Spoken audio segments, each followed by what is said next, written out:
nong mathawa kaina ni zai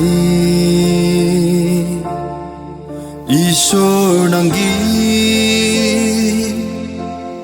aningba lairadi aiga punna kong loi oi dau ba ama pibiu haina haizai maduda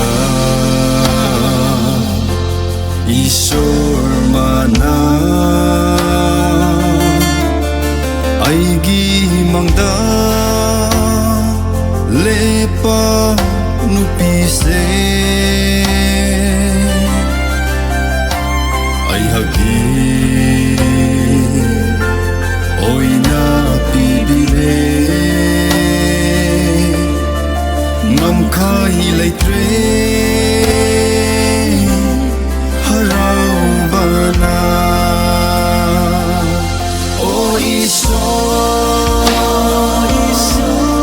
thagat sari nam na pibi bakhu dose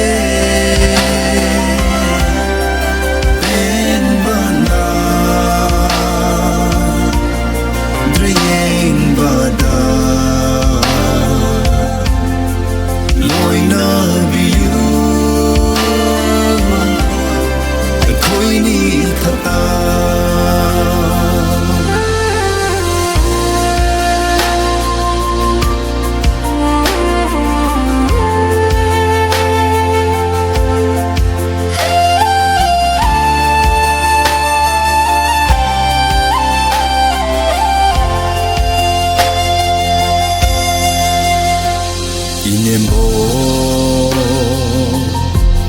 ite iban mayam na luna tham biduna tek takaida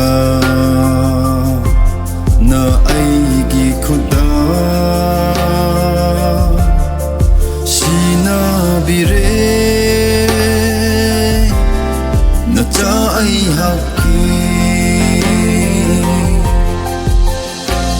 isoli min len gidama imu mayangi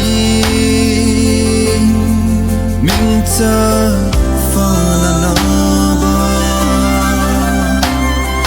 aigi